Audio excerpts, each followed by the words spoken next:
Hello and welcome to episode 288 of Retro Encounter, RPG Fans Weekly podcast of many topics. I'm Mike Sollosi, and we are a podcast of many topics, but listeners, you probably have guessed today's topic. We are going to visit Dragon Quest IV Chapters of the Chosen for the second time this month. It is Dragon Quest month, May 2021, and I'm joined by the same four chosen as last episode, starting with Zach Wilkerson. Hi there. And Audra Bowling. Hello. Wes Iliff. Hi there. And Alana Hagues. Heya.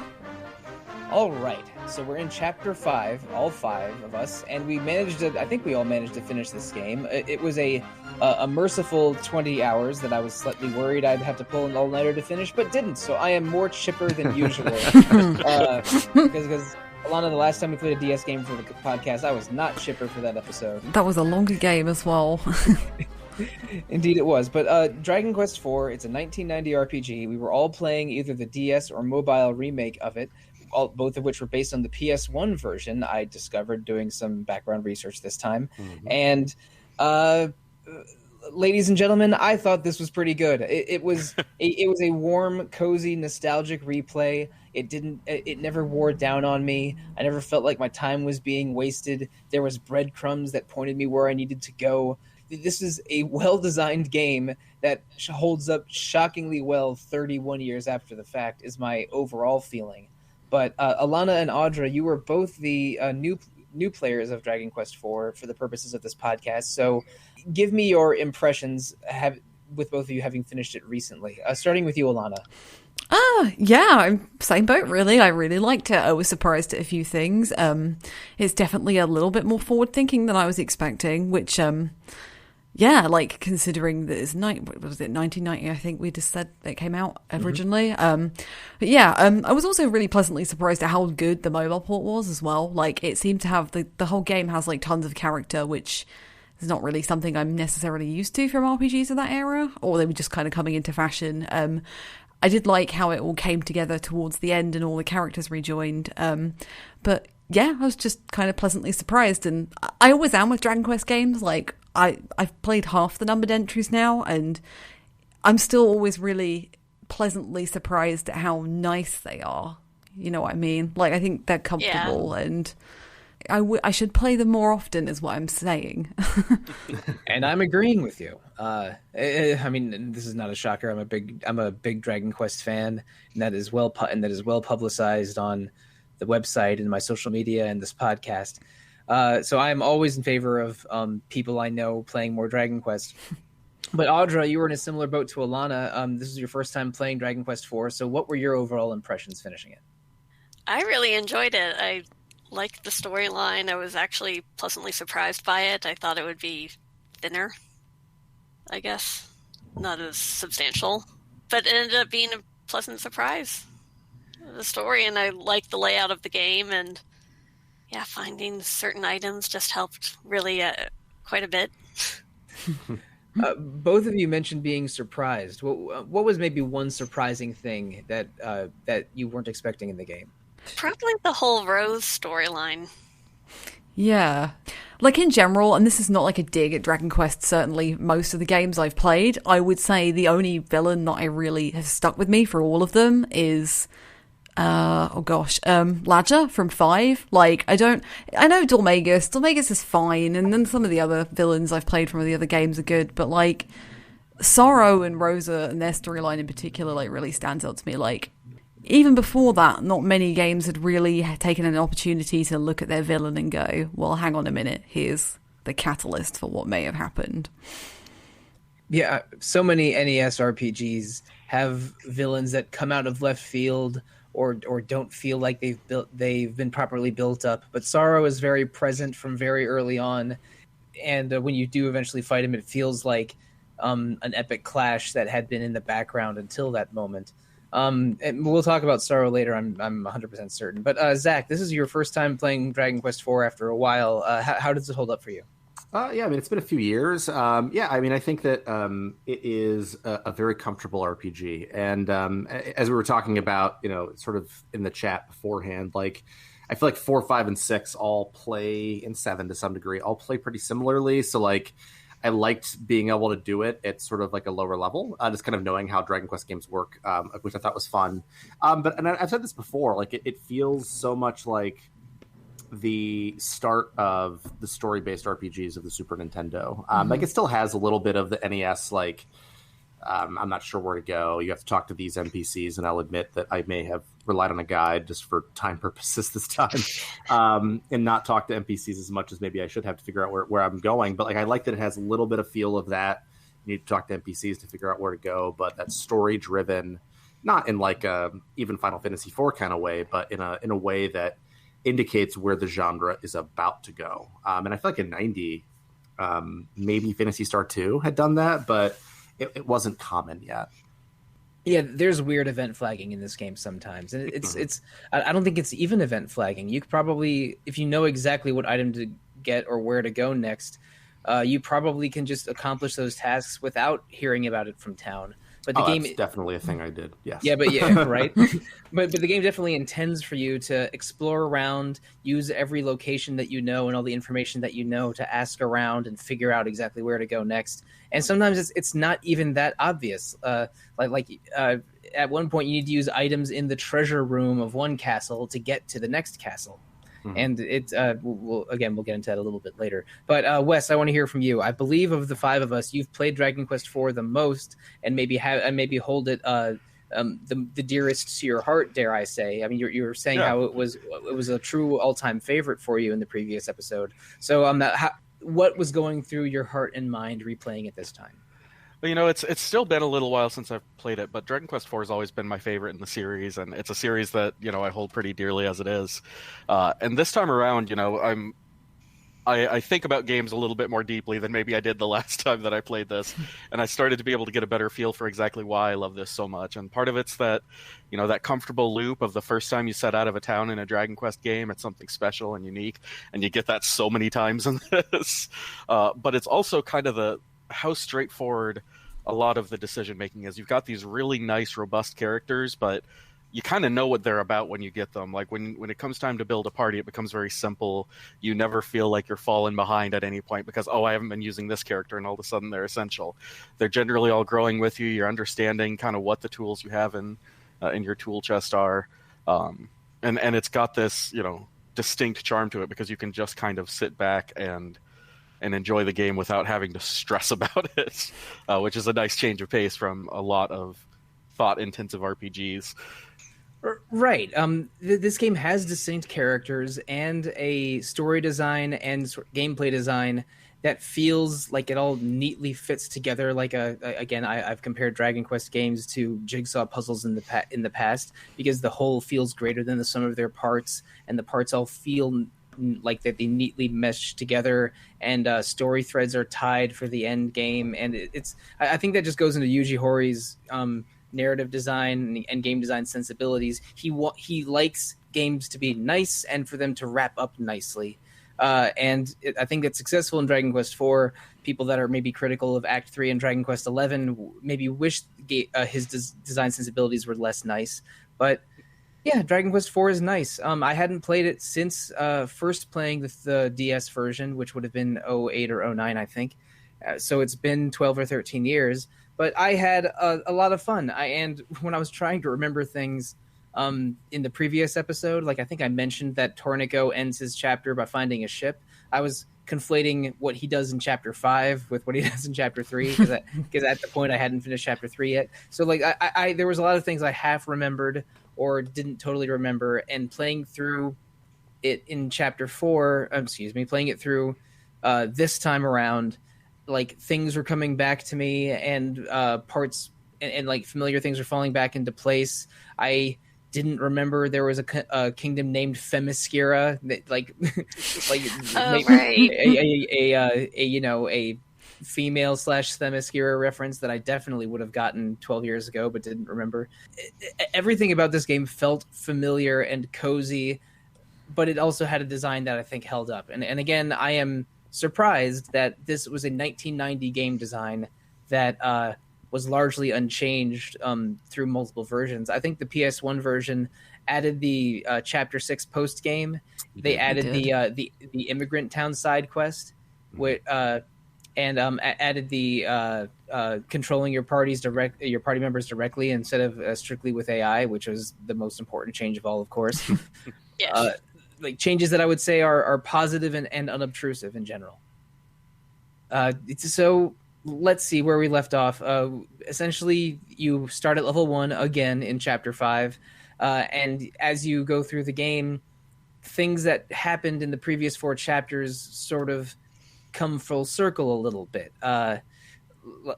You hear about the happenings going on in Zamoxfa Castle and in Palais de Leon that Alena and the sisters did in chapters 2 and 4. You use the tunnel that Torneko sponsors and produces in chapter 3 to reach the western part of that continent. You hear about what happened in Strathbale and Ragnar's castle at some point, and then you can sort of revisit them once you get the ship that Torneko had purchased to further his mercantile career, and you can assemble the full party of 8 pretty quickly. Like you go from 1 to 8 in just a matter of a few hours, I think. Yeah. I mean, it happens pretty early. And I like that it happens in reverse order. It's kind of interesting. And yeah, I mean, I think that it's exciting every time you get one of those characters too. Like every time you meet one, like, oh yeah, Ragnar. I feel like it's it pays off that I don't feel like the pace of the first 4 chapters is slow, but like it pays off that setup in a way that I think is really satisfying. Even today, like I remember in the early 90s when I first watched a playthrough or played it myself, like it was like genuinely like exalting, sort of like when you upgrade in Final Fantasy 1. It felt kind of like that to me. Yeah, and I guess like as well, this is the first time in some chapters you would have heard some of the characters speak because they're not on their own, but like this is kind of like your idea of their personality or what you've garnered through party chat is now coming to full front as well, like coming full circle. So not only is like it's just exciting because you're finally meeting these characters that you've got all these ideas about, and some of them are either fulfilled or some of them aren't, and you get this really good picture of this really like motley crew kind of thing. But yeah, it was really fun to pick them up, and they've all got like their own little trail to get as well, because like the sisters, you have to they're after the hero, aren't they? And one of them's gambling in the casino, the other one's like reading fortunes, and then you go to a cave and then they go missing, and it's like, oh god. But yeah. And it's almost a chain reaction finding them to get the items you need, because you need the sisters to get the symbol of faith in that cave, because you need 3 people to open the doors, and then with the symbol of faith you can get the wagon that lets you cross the desert, and then once you meet Torneko and help him in the lighthouse, you get a ship that unlocks the rest of the world for you, and then by recruiting Alena and her crew, you get the thief's key that opens up more doors for you, and with the thief's key you can challenge the Marquis de Leon and have Ragnar join you, and then once you defeat Leon with Ragnar, you can fight Balzac and get revenge for the sisters. And once you fight Balzac, you use the items in the treasure room there to unlock more parts of the world. It's a crazy chain reaction of events that sort of build onto each other until you get to a more non-linear section of the middle of Chapter 5. But even though a lot of the game is talking around and figuring things out and just exploring unexplored parts of the map with your ship or your hot air balloon later on, the pacing feels brisk. Like I don't think this is a slow, laborious game, and I only had to check a guide to figure out what to do next once or twice, because my dumb ass couldn't figure out that I had to have tomfoolery at the front of my party, and and I couldn't just talk to the king or pick in an inventory spot or something. Like there were curious like sort of active gameplay choices, but I feel like this game uses all of the space it gives you and moves quickly, and it's appreciated.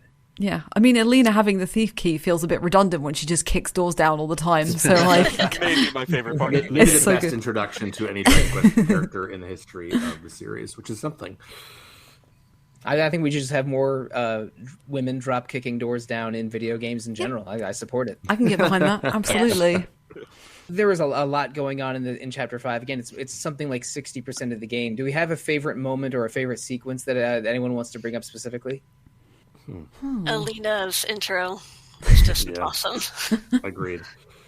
how determined she was to help out Kiryl, and how sort of accepting of her stubbornness Borea was, because Borea joins you before Alena and Kiryl do, and he's like, oh yeah, that's just the princess being the princess. Let her do her thing. We'll find the magic herb. I mean, I just love that the people who are accompanying Alena into that ice cave are like, after she kicks the door down, they're like, she has the key. She didn't actually kick that door down, but it's fine.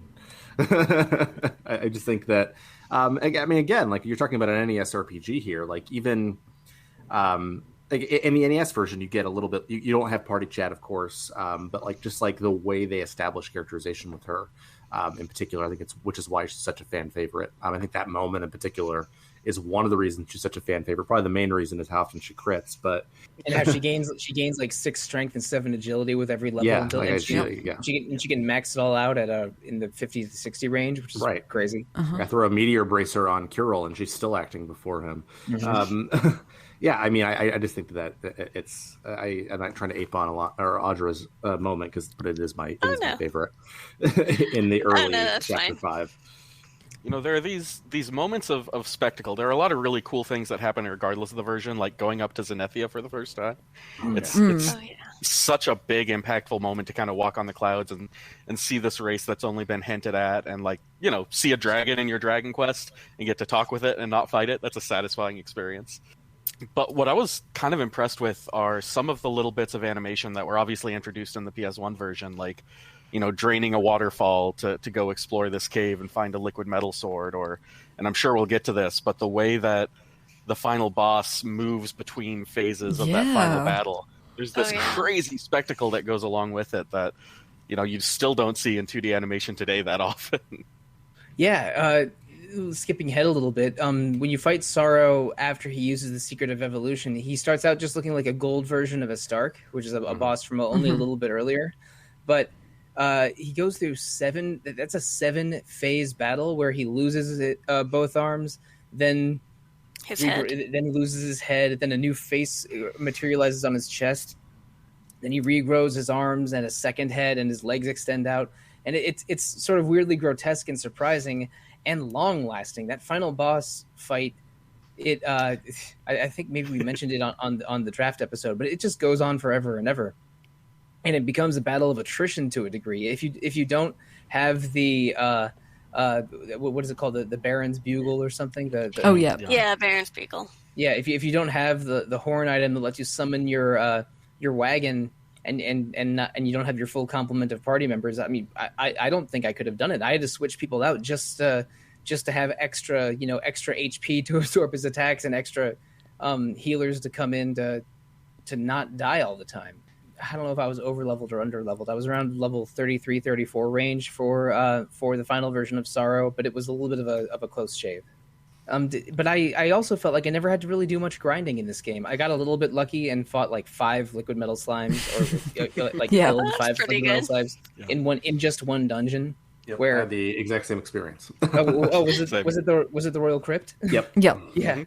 Okay, but in most floors of the Royal Crypt, you only have 4 party members, the 4 you brought in. So like I killed 5 liquid metal slimes, but only half of my party got to reap the benefits. It's because the game's weird about like some dungeons you have all 8, some dungeons you only have 4.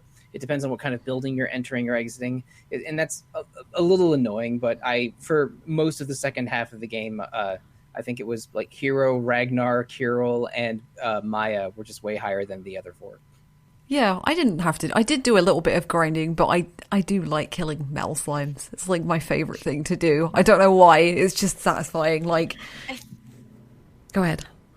Oh, I think I grind a little bit during the Marquis de Leon fight, and that was about it. Oh yeah. Yeah, I think I was underleveled for that. I was maybe in the 15 or 16 range, and I died pretty hard. I didn't have any way of restoring a fallen party member, so I leveled up until either Kiryl or Mina or both learned Zing, and then I tried again, and it level 20 was maybe over leveled for him. But that is a surprisingly difficult fight for the mid game. Yeah, Zing's a frustrating spell, isn't it? Oh, Oh, yeah. yeah. Oh, I love One of the that. reasons that Sorrow took me so long is because I cast Zing on Kiryl like 4 times. I was like, nope, didn't work. Nope, didn't work. Nope, didn't work. Oh, it's the worst. And there is a life healing item, but you're only allowed to have one at a time. Only off the tree, because I definitely Yeah. had more than one. You can pluck the leaves off the Oh. Yggdrasil tree, but you can actually get them out of chests in other dungeons. So you can have That's like 2 right, or yeah. 3 on you. But yeah, it's a really weird thing. It's like, no, you can only pick one leaf, but it's like, oh, I can just go get it out of the chest. You can get one for free at the tree, like you said, but only if there's none in your inventory Yeah. at all. Exactly. That's But I right. think you're right. I had one from the tree, but then I found one in a chest in like the final dungeon. So I did have 2, and I think I used one of them just for sorrow at the end. But again, like I never felt like the bosses were unfair, and I never felt like I had to grind. Although I did by choice for Marquis de Leon. I don't know, just all the pieces fit so well together, and even the secret of evolution thing that is part of the final conflict. That's something that was introduced in Chapter 4, and then you encounter when you fight Leon and Balzac back to back early in Chapter 5, and then sort of comes full circle when Sorrow combines the secret of evolution with that random bracelet you had to trade in Chapter 2 with Alena.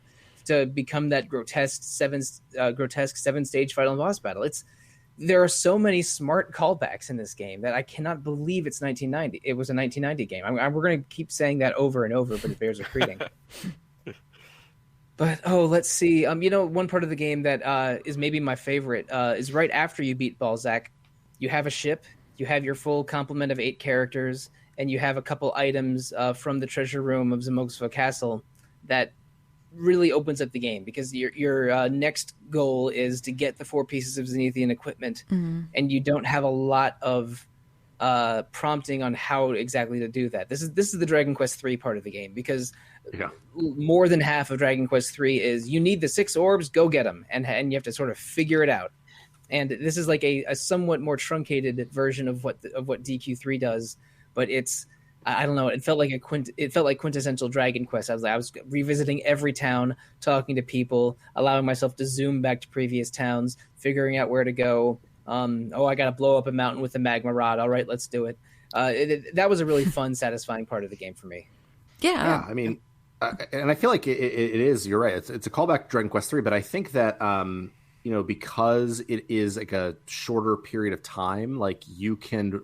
I mean, like the sword, I think, comes last, of course, but the other 3, like I feel like the way the game is designed, like in Dragon Quest III, like if you try to get like one of the orbs, I don't remember which one, like first, like you're just gonna die, like over and over again. Whereas here, like I feel like you genuinely could do them in any order, and it felt satisfying to me to be able to just kind of like engage with that in the order that I wanted, because it was a short enough span of time that like grinding and like trying to figure out like, okay, what's the random encounters, like how hard are they compared to this other area, which I feel like is like a part of those early Dragon Quest games that I didn't necessarily enjoy. Like here it felt better to me. You know what really stands out to me? You mentioned it at the beginning of that talk there, zooming all over the place. We're talking about an NES game with fast travel, which Dragon Quest was doing that a lot of things weren't before, and it makes revisiting these areas and these towns so much less painful to just be able to zoom back to anywhere you've gone at any time. There are games made in the 2010s that I wish had fast travel as good as Dragon Quest IV. Yeah. But again, none of it feels cheap. You sort of have to explore around to get all of these things and figure things out. And I think maybe it's best to go for the shield, the Zenithian shield first, because in that Themyscira quest, you also get the ultimate key that lets you open up a bunch of jail cell doors and other special doors. Right. And that opens up the game further. Every little thing you do in this game feels rewarding in a way that I just can't believe how good this must have felt in 1990, even though when I tried to play the game in the early 90s, I think I was 8 and could not figure it all out. Yeah, how satisfying is it to have those moments where like you get a new key and you remember like the half dozen towns that had the doors that match that new key, and like going back and picking some up some treasure chest that's been taunting you since Ragnar's chapter. Yeah, that's It's like one of my favorite feelings in Dragon Quest. Yeah, me too. I don't think they do it in Dragon Quest 1 and 2, but they do it in almost every other one, and it is great every time. You feel like a genius by the end of it. It's such a good feeling. Yeah. Like the one thing I do like about the Zenithian stuff is like you don't get any of them the same way. Like I think one of them's in a dungeon, and then you said tomfoolery earlier, didn't you? Like that was one of the ones I would have been stumped with. Like, oh, you've got to make the king laugh, and it's like, well, how do you do that? And you have to remember this random character back from chapter 4, right? I don't even know if he'd appeared in that chapter, but like you have I'm not sure either. It's there's an NPC like in the castle that tells you like, hey, there's like, this Tom fellow. Oh yes, funny. there is. Yeah, there is. But yeah, like I didn't add like 2 and 2 together immediately, even though I'd talked to that person. But like, yeah, you don't have to do any combat to get it. Like it's just there are different ways that you have to get these items, and I just think it's really neat for the time, really. Yeah, I don't think I talked to that NPC first. I was, like we mentioned before, I wanted to fill out my Zoom list, so I just went over to fake Argentina, where chapter 4 begins. Okay, I don't know if you mentioned this, but the world map is a vaguest of the vague approximation of the real world map, even though everyone in the French that speaks with the French accent is in South America, which isn't great, and but the almost embarrassingly bad Australian accents are kind of in Australia-ish, so it's they at least tried to. So they were Australian. It wasn't just me. So. Yeah. No, okay. I think Riverton is supposed to be Australian. Yeah, that's quite funny. Is it Riverton or River something else? It's Riverton, I think. Okay, yeah, I knew it was River something. Like it was like Riverdale or Riverton or River Phoenix. I'm not sure. That's another really cool like village as well. Like because you go into it so differently and. Like that whole area, because you've got the big statue as well, and that's another really good like spectacle of animation in particular. Like just the way that you climb up that like massive tower that's a like statue, and then you activate it and it moves across the river. That was really cool. But yeah, Riverton's weird. Like I can't really think of anything close to that kind of design from that same period again. It's almost like a big water city like Venice, except instead of being a network of canals with ornate architecture, it's kind of like shacks on the side of a beach. I'm not really sure what they're going for there, but you have to ride your full size ship between different sides of the town, like it's around a massive quay or a bay or something. But that giant statue that was a cool spectacle of animation. That also made me a little suspicious. Like, man, all these demons. Like this is their front doorstep. They like every single time someone has to go visit visit that castle, like a giant statue has to take 5 steps forward. That's a little suspicious. This is why demons have wings. Apparently, This is why they all evolved wings. Yep. Yeah. Too bad for all of those. I don't know the lion demons or the ones that look like giant cyclops. Like how are they? Lucifer. Yeah. I think Lucifers have wings. Tiny little. They have tiny little ones, don't they? Tiny little ones. Yeah, like those are like this guy prinny wings. Like they're barely. Maybe they can all zoom. Not the most useful. Yeah. Yeah. Oh no, they've all been there before, so now they can zoom there. That's there you go. Mm-hmm. Man, that's better than a Metro card having zoom. Yeah. So in this section, collecting the Zenithian equipment. And the Zenithian equipment and visiting Zenithia is repeated in Dragon Quest 5 and 6 somewhat, but even though you're only in Zenithia for like 30 minutes in Dragon Quest 4, they're sort of a larger part of the game and introduced much earlier in Dragon Quest 5 and 6. But 4 set the tone for the 2 Super Famicom Dragon Quest games. I remembered more things in Dragon Quest 5 and 6 playing or replaying 4 this time because of what I remembered carrying over to the next games. Yeah, I mean, especially in the DS versions, like the design is, especially between like 4 and 5, I remember like very vividly, because when I played the DS versions, I played like 5 and then I played 4 back to back, and it's basically the same. Like I feel like that connection of like, even though like there's no like direct connection with the Zenithian trilogy, like you can still feel. Like it feels like this is thousands of years in the future, and I think it's really cool that they draw that connection. I don't remember from the NES version to the Super Nintendo version if that was true or not. It's been on those. Yeah, fans speculate a lot about a lot of that online, like whether these 4, 5, and 6 take place like thousands of years apart, and the shape of the world changes over that time, or if this Zenithia is sort of an interdimensional traveling castle that exists in multiple spaces at once. So so 4, 5, and 6 are different worlds, but it's the same Zenithia. There's all kinds of weird theories like that, but it's not a linear. The games happen in this order necessarily, like how it is for Dragon Quest 1, 2, and 3. This is they have a lot of connections to each other, but in all 4 of them, you collect the Zenithian equipment, you visit Zenithia, and there's castles in the sky. But it is a pretty cool castle in the sky. Yeah, and in 4, the hero is a descendant, or like their mother or father is a Zenithian. Because I think we skipped over I the think it beginning. was the mother. Yeah.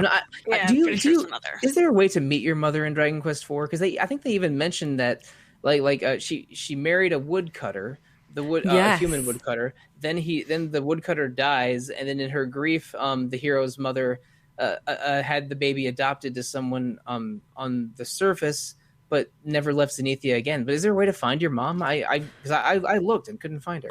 I don't think so. I believe they mention her passing. There's like one NPC that you can run into that mentions it, like offhand. It's not really highlighted. Now I remember that. Yeah, because I remember thinking, because we didn't mention it at the beginning, but like chapter 5 starts off with you in the village, right at the beginning of the prologue. So yeah, and that's when Sorrow and his like army of monsters like invade, and everybody rushes to protect you. They like shuffle you out the way. They shove you down in like this underground cellar area, and your best friend is like, she sacrifices herself, and it's really quite horrible. But then your parents, you don't know they're adoptive at the time, they're like, we need to tell you something. We're not your real parents. You need to go out there and be a hero. And that's how everything starts off. And it's not until you get to Zenithia that you suddenly realize that it's just dropped, that, the hero is one of ours, and he or she is on the surface. And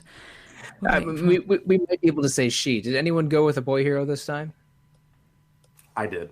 All right. Boo. It's fine. It's fine. 80% is a pretty good number.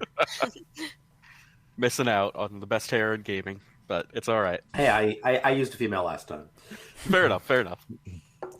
I used a male last time, so this time I had to join the good hair club, obviously. It's interesting. There are all of these ideas from fans about how do these games fit together, especially in these two kind of distinct trilogies.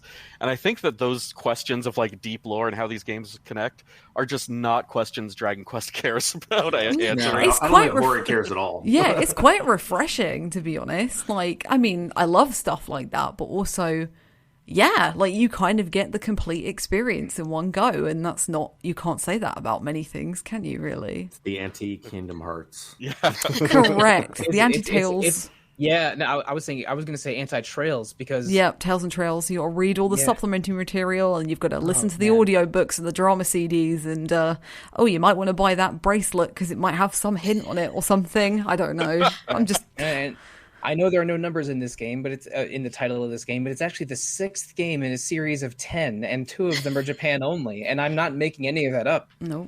And anyway... I enjoy Trails, I enjoy Kiseki, but there are some trying parts of it, let's say.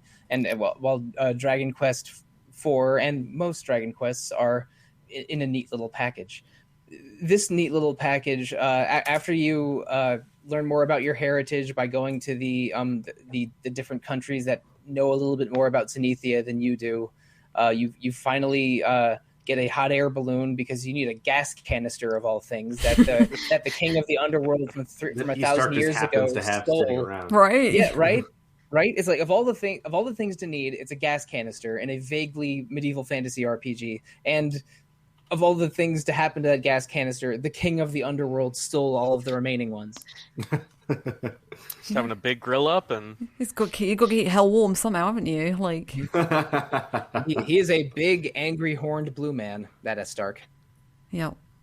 And then you have to revisit a space from chapter 4. It's like, this is the mine that had the miasma. Yeah. 10 hours ago, and now we know where the miasma comes from, because it's the king of the underworld that Sorrow is trying to revive is sleeping there, and the Stark even amusingly begins the battle asleep. Right, yeah. Things have gotten marginally worse since you left. Yeah, like right before this, you have to infiltrate the hall, don't you? The Diabolic Hall, and you have to use the transformation staff, don't you? Because you get a hint from somewhere that's like, oh, if you use this staff, which is one of the treasures you pick up, you can turn into a monster. That was fun. I quite like that. The only thing I didn't like about it was that, like, every time I used it, I wasn't sure what I was going to transform into. I'm like, am I going to be a monster this time? Yeah. Yeah, I transformed into a whole bunch of dancing girls first. Yeah. I think I was old. Yeah, I was old men and old women before finally landing on one of those peeper creeper eye monsters. They're cute. You know what's cool about Dragon Quest IV, though, is it very neatly sidesteps the Zelda problem where you go into a dungeon and you find the item you need for that dungeon. That mod rod is like nowhere near where you actually need to use it. You get it. No. And you find out you need the mod rod by picking up the flute from Zamoxfa, then taking a nap in Strathbale where everyone says, we're having the same dream and it's That's weird. Right. And then you see Sorrow playing the flute in Rosehaven to meet his love Rose. So you go to Rosehaven, play the flute that you got, and then you talk to Rose. She tells you, "Oh yeah, I'm Sorrow's girlfriend, but humans persecute me because I cry ruby tears." And then the little slime hanging out there is like, "Hey, you can use the mod rod to enter the Diabolic Hall." And then you use the ultimate key that you get from Themyscira to go to the Royal Crypt and unlock that, and then go through a confusing dungeon with a bunch of Pokemon arrow floors, and then you get the mod rod there. And if you miss the conversation with Rose and the slime, you have no idea what to do with the mod rod. And thanks, I had to get all that off my chest. But, I was impressed. That's good. It's a chain reaction. I did that without visual aids, but this is an audio only format, so believe me or not. But again, it's this chain reaction of stuff that isn't immediately evident, but when you accomplish it, you feel like a goddamn genius because you feel like you explored it yourself and solved it yourself, unless you use a guide explicitly a lot, which I did a couple times for this playthrough, but mostly figured out on my own or vaguely remembered it from last time. I mean, I'll admit that I used a guide liberally this time. It's a powerful feeling, though.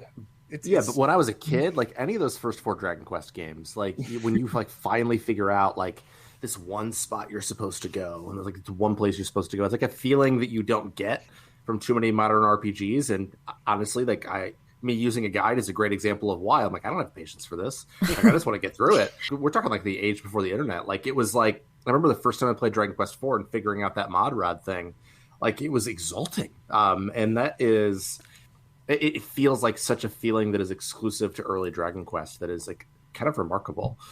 Unfortunately, I played the NES Dragon Quest games for the first time from rentals from Errol's Video, so I only had them for probably 4, perhaps 8 days at a time, and I could not figure any of those things out. You needed a subscription to Nintendo Power, clearly. Yeah, I mean, my grandparents would like give me little hints too. They'd be like standing over my shoulder. They'd be like, "Hey, go there, go there, go there." That was kind of helpful.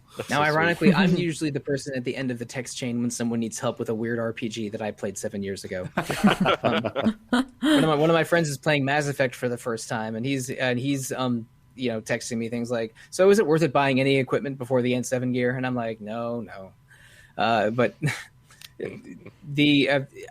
playing these without the internet when only from rentals, so I was time limited, was not the ideal way to play this. I think having them on a handheld system with the internet there if you need it is a great way to play this. I had so much fun revisiting Dragon Quest IV for this podcast, and we've mentioned him a couple times, but I think it's time to talk about Sorrow in a little bit more detail right now, because I think this is the best NES villain that we've ever seen.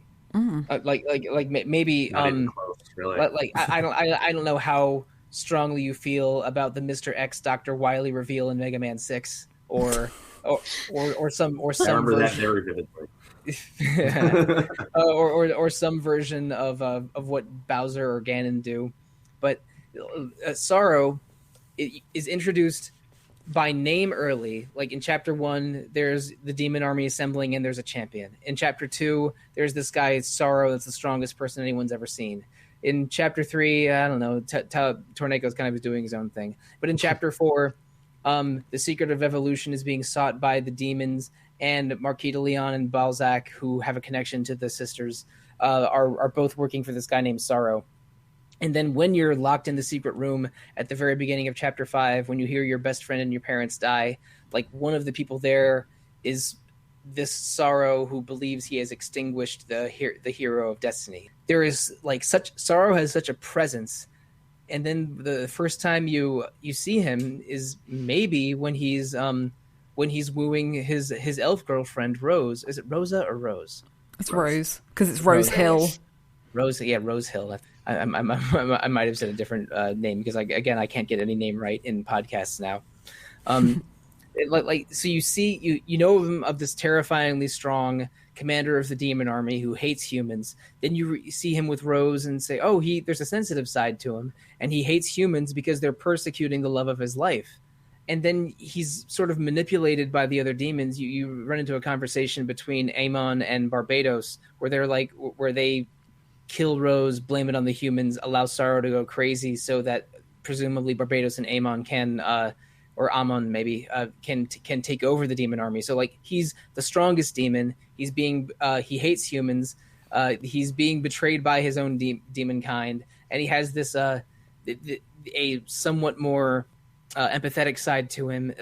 This is a level of complexity and intimidation that is just not present in RPGs or video game villains in general around this time. I'm so impressed with everything Sorrow does.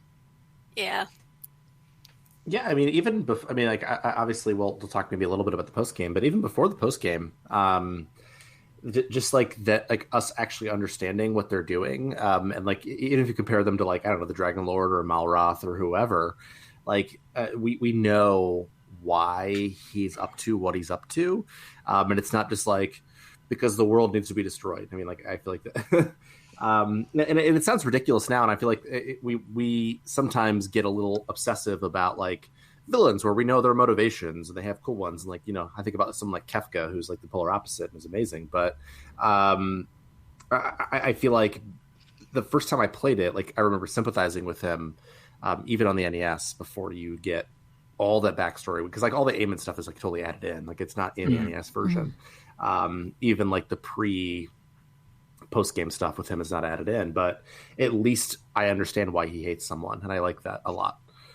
Yeah, I felt weirdly, I don't want to say unsatisfied, but I felt very strange going through that castle. Like, I got more, I can't think of the right word for it, but like, I got him, I suppose, is what I'm trying to say. Like, I didn't feel totally good killing him or fighting him, because you don't kill him, because of, I understood him. And like, even when you go into that chamber, he's like just sitting there, and the music, I mean, this is because the music of Dragon Quest games is fairly limited, but the music's fairly sad. It's, and it's very different. Again, I'm probably repeating everything that we've all said, but like, it's very different to anything else I remember from that time. And yeah, like, it never felt like oh yeah, I've thought all the darkness and everything. It was more like oh, I stopped him, but yeah, I don't know. Like, yeah, he's good. He's great. It's really interesting.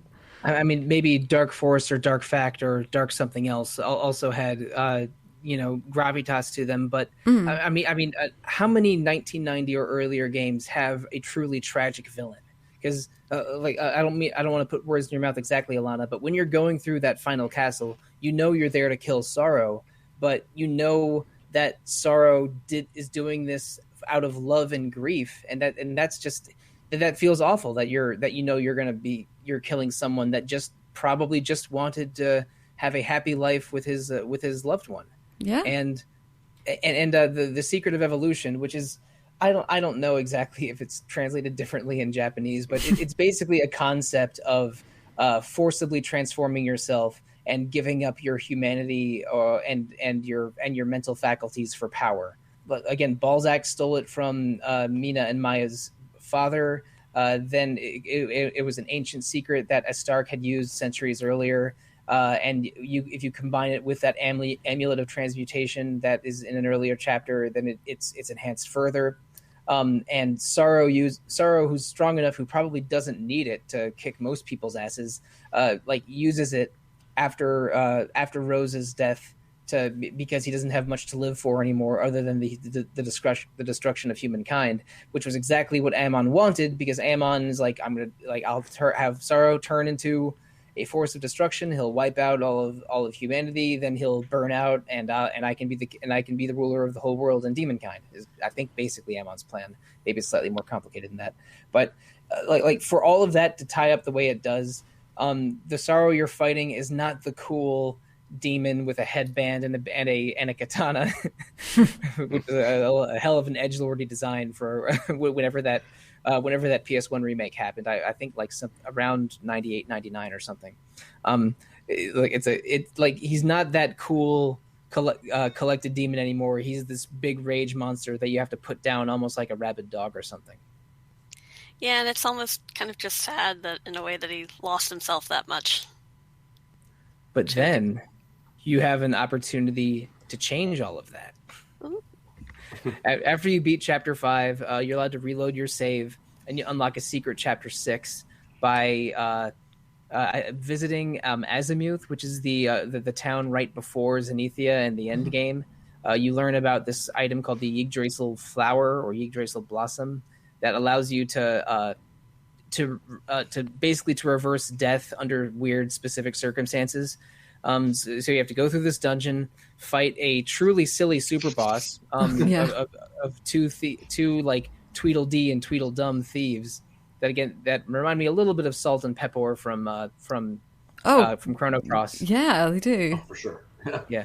And also those two goofballs from Tales of Vesperia. I knew you were going to say that. Yeah, right. Yeah. I knew you were going to say that. Yeah, these are basically just the Salt and Pepper of different decades. But you fight. Their names are Chow Mein and Fu Young, and they have vaguely chicken and egg themes to their designs. So you beat them. You get the Yggdrasil blossom. You can use that to revive Rose, and then if you take Rose to meet Sorrow, he'll come to his senses and join your party. And holy moly, does party member Sorrow kick ass. Oh, he does. He's amazing. He learns all of the important offensive magic and defensive magic, except for like one spell each. I think like he doesn't learn Acceleratal, Insulatal, or Kabuff, because otherwise Christo, Mina, and Borea would be useless. But he learns almost all the good magic. He can equip almost all the good weapons and armor. He gets his own set of weapons and armor that you can collect by fighting Chow Mein and Fu Young again. And he just kicks so much ass that he's the best party member, and it's not close, with apologies to Alena, whom I love very much. He can also equip the cursed armor as well and the cursed weapons without any ramifications, because you have to pay to have that removed, don't you, if you give it to any of your normal characters. And I think they've all got different debuffs. I think one of them reduces your like speed to 0 or something. But yeah, Sorrow can equip all of those and have nothing. So like I could gear him up straight away at 35 because I beat the game in like the low 40s. I was quite over leveled by the end. And yeah, like I'm at the moment I'm at the end of the chapter 6 and I'm like 47. So I don't think I'll have any problems. But yeah, like he kicks butt ridiculously. Like I was really surprised, and I'm like, who do I take out, Ragnar or Kiryl? And I cannot take out Alena. I cannot bring myself to do that. So my favorite party, I think, is Hero, Sorrow, Alena, and Ragnar, because between the Hero and Sorrow, you have all of the good offensive and defensive magic, with the exception of those 3 spells that I mentioned before. And I think Maya is the only person that can use Puff. Maybe I think so. But just because elite attacking is always useful, especially if you're metal slime hunting. And like Sorrow can even equip the Ragnar exclusive sphere and Alena's claws. It's crazy how overpowered they made him. But this is just a fun toy to play with in the post game. So I'm not upset by how game breaking he is. If anything, I celebrate how game breaking he is. It's cool. If you want to get all his equipment, you have to use him to break the game, because you have to like beat those 2 in like 10 turns, or I think actually you have to beat them in 15 turns to get the helm. I think you just need to beat them to get the first couple pieces, but then for the last 2 things or something, it's like you beat them in 20 turns and then 10 turns. It's something like that. I think it's not 10 to get the. You can get an old version of Sorrow. after like the 8th time you beat them. And I think you have to beat them in 10 turns for that. And like they go to like your town that you're building. If you're doing that side quest. Oh yeah, Immigrant Town. That's a fun little side quest, isn't it? I mean, anything where you sort of build up your own little town and get benefits from that, I always enjoy. It's Suikoden fan here, yes. Yeah. It's a highlight of every Suikoden game. It's maybe my favorite part of Breath of Fire 2. You thought I was going to say Breath of the Wild, but that happens in Breath of Fire 2. It happens in Breath of Fire 2 and Breath of the Wild. So games with breath in the title just love letting you build your own town. And I think the end game benefit of it is I think you get a couple mini medals only in the town if you build it up to a certain degree. Yep. And the shops that you eventually unlock in the town sell all kinds of exclusive stuff. So it's fun. It's rewarding. The chapter 6 stuff with Sorrow, taking down Amon is fun, but it's not really necessary. I think Dragon Quest IV ends sort of beautifully, even if you just play through chapter 5 normally. But 6 is just some tasty icing on the cake. Sorrow is also a nice inversion of the old Magus is weaker when he joins you trope. Oh yeah. He comes in and just starts beating face day one. He looks a little bit like Magus as well. I think Rob Steinman mentioned that on the draft episode. But like Magus and Sorrow looks like they could be cousins that see each other once a year at the reunion, right? Oh, for sure, absolutely, yeah. Absolutely. It's just those pointy-eared, sharp features, demon faces that Akira Toriyama likes to draw. But I mean, I think Magus and Sorrow are both dope as hell. So I mean, keep doing what you're doing. Those long, beautiful locks too. Yeah, that's right. Now, not a fan of facial hair, but definitely flowing locks. So this episode dedicated to Toriyama hair. Yeah. Mm-hmm. Wait, who for real? Who has better hair? The heroine, Sorrow, or Ragnar's spruce mustache? Oof. Ooh, that's tricky. Could we combine all three of those onto one character? I'm trying to think. Yeah. Basically, a person growing their hair in 3 different directions: up, out, and front. This is essentially a flock of seagulls situation we've got working here. The phrasing of that. This might be a cousin It from Addams Family situation we have here. It could be. I'm here for it. Addams Family. Now that would make a great RPG. I would play an Addams Family RPG in half a second. Me too. You could recruit all. Yeah. Are you going to call something Fester's Quest and not make it an RPG? Come on. Oh, right? Yeah. Oh man. Okay, so I don't think we're ready to end the episode yet, but we are knocking on the door if we're talking about Addams Family RPGs. Because I mean, Gomez and Morticia, what a power couple! That's goals. Absolute goals. One thing I like about the end game is they give you that little Mega Man section where you have to defeat 4 bosses to level the 4 barriers, with Amon being one of the 4. That's fun. I don't mind seeing that kind of thing in an RPG because it sort of gives character and color to different villain monsters. They each have their own sort of gimmick. It gives you something to do in the weird final map. I thought that was cool. Yeah. And also, Pruslos is a jerk. Like he literally tries to pull a made you look on you. Oh yeah, that one that. Did we fall for it? You don't turn your back on your enemy. Did we fall for it? I think you actually have to in order to get the fight. No, if you talk to him, you do not. Then you do not. If you talk to him instead of turning around, the fight begins normally. But I'm if you, gullible. You turned? No, I talked to him. Yeah. Okay. Yeah. So, but if you turn your back, then he gets a free turn on you, which is annoying. Say that's also a nice point where you kind of finalize your party and you get to try them against harder enemies. Figuring out kind of who I was going to use at the end of the game as if they weren't going to die on Sorrow was fun. We are recording this in mid-May, and you'll be listening to it, listeners, a few days after we're done recording it.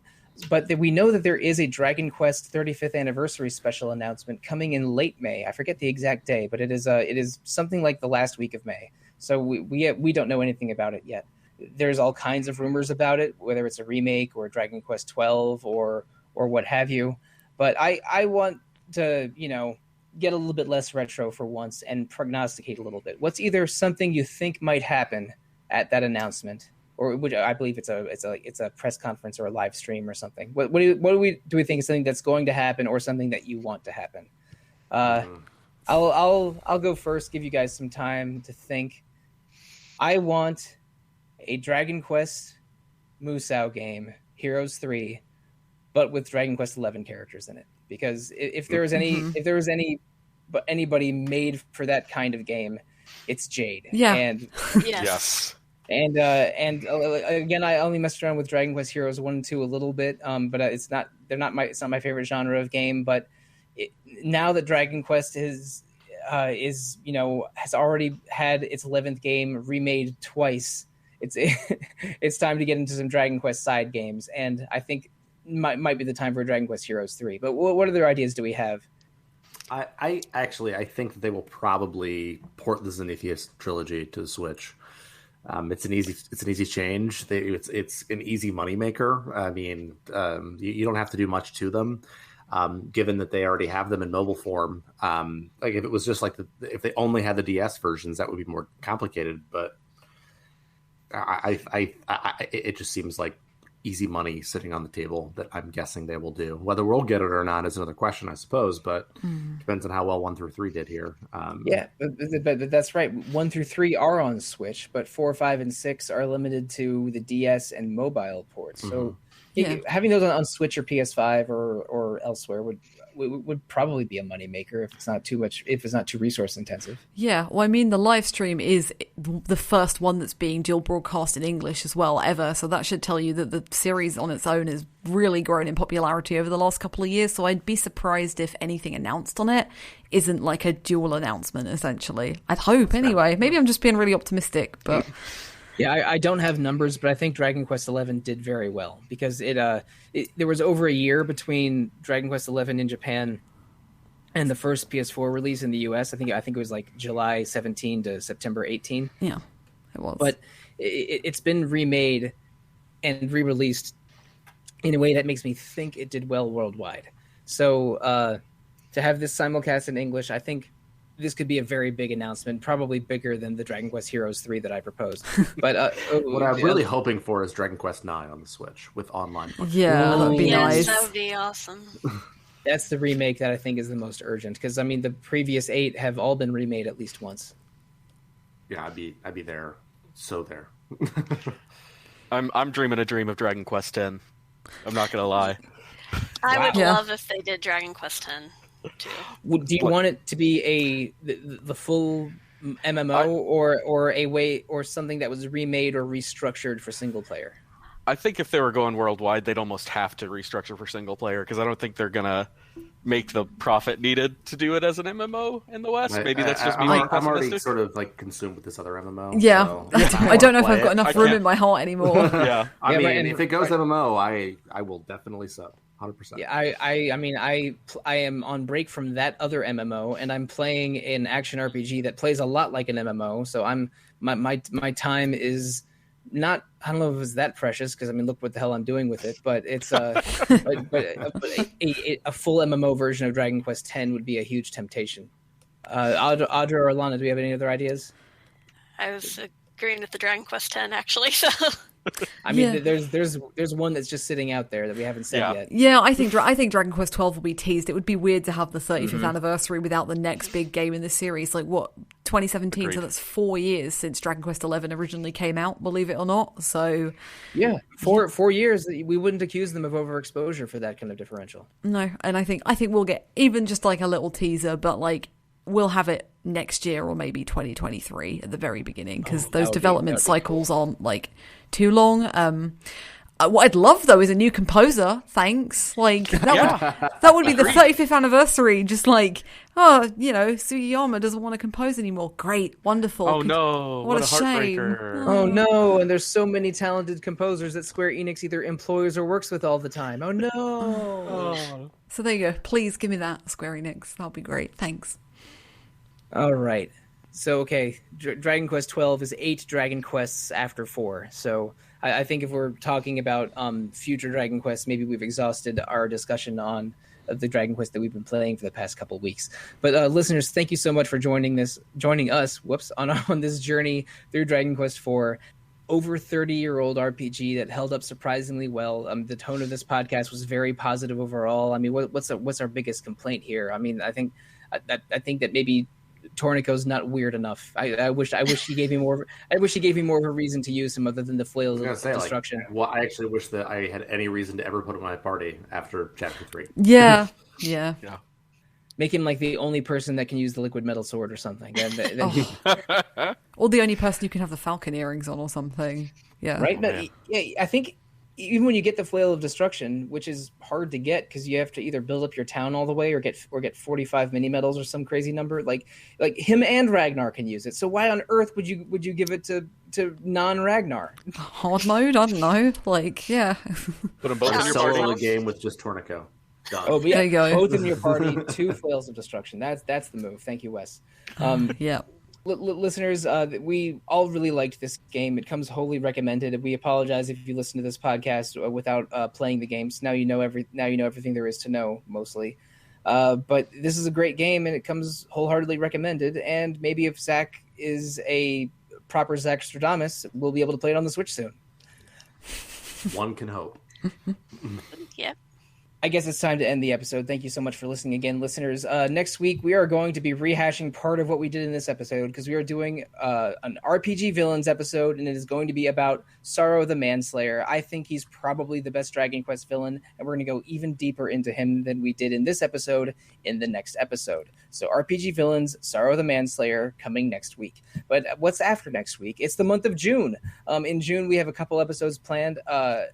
A little while ago, I said that we were going to have an episode on Final Fantasy XIV Shadowbringers, and we still are. And also, we're going to have an episode on Nier Replicant, but I'm delaying Nier Replicant 1 month, so that's not going to quite happen in June, and replace it with an episode about Monster Hunter World and Monster Hunter Rise. If you think that's because I delayed starting Nier Replicant because I got addicted to Monster Hunter Rise, first of all, how dare you? And second of all, that is absolutely correct. I want to be disappointed in you, but I just know you too well. I knew the minute you picked it up, I was like, well, he's gone. There you go. Yep. You did not tell me that, but I believe you when you told me you knew that. So anyway, coming in June, an episode about Shadowbringers, an episode about Monster Hunter, and 2 episodes about Knights in the Nightmare, which is a Sting Department Heaven game from around 10 or 12 years ago, and it is super weird and cool, and I'm sure we're going to have a weird, cool pair of podcasts about it about 1 month from now. But following that, we are going to do an episode on Nier Replicant. I did not axe it. I only delayed it. That should be coming in early July. But listeners, if you want to contact us directly and tell us whether I should have moved Nier or not or anything at all, the best way to do that is to email retro@rpgfan.com. You can also comment on RPG Fan's message boards, visit our Facebook page, our Instagram page, our Twitter page, our Discord page, our YouTube page, our Twitch page. So many pages, all of them called RPG or RPG Fancom, and so many ways to interact with us. You can also interact with us in a single directional manner by listening to our other podcasts. In addition to Retro Encounter, there is Random Encounter every 2 weeks about randomness, Rhythm Encounter every 2 weeks, mostly about RPG music, and Phoenix Edge usually every week about a wide variety of topics. You can review all 4 RPG Fan and affiliated podcasts on iTunes, Google Play, Spotify, or wherever you can listen to podcasts. Give us feedback. We love feedback. And speaking of us loving feedback, how do you provide feedback to us in a more individual manner? Let's share our social media, starting with you, Zach. You can email me at zachw@rpgfan.com, or you can find me on Discord at zachw. And now, Audra. You can email me at audrab@rpgfan.com. And now, Alana. If you want to find out about that MMO, you can follow me on Twitter at Alana Hagues, or you can find me on Discord as Alana. And Wes. You can check me out on Twitter at Wes Iliff. It is a mistake that I heavily encourage you making. And speaking of Twitter mistakes, the best way to find me is on Twitter. I am at The Real Monsoon most of the time, at Evoker for Dogs other times. A lot of Monster Hunter on those Twitter accounts the past couple of weeks. I will eventually settle down and play less Monster Hunter over the summer when Ratchet comes out. I finally get into Nier. I finally play the games we're playing for the podcast later on. But right now it's a lot of Monster Hunter. I'm not going to deny it. But if you want to talk about monsters of Dragon Quest or Monster Hunter or of any kind at all, you can find me on those 2 places, and also RPG Fans Discord, where I am Monsoon Mike. Man, we didn't even talk about the great monster designs in this game. How good are they? Good, They're awesome. They're really plus. Not enough dragons, actually. You know, a little They make unusual. up for it with Sparky. They do make up for it with Sparky. Sparky is adorable, but I didn't use him. You do get a nice dragon god to talk to in Zenithia, and Sparky, who has the rare character level of question mark. Yep. Okay, so from all of us at Retro Encounter plus Sparky, listeners, thank you, good night, and good luck.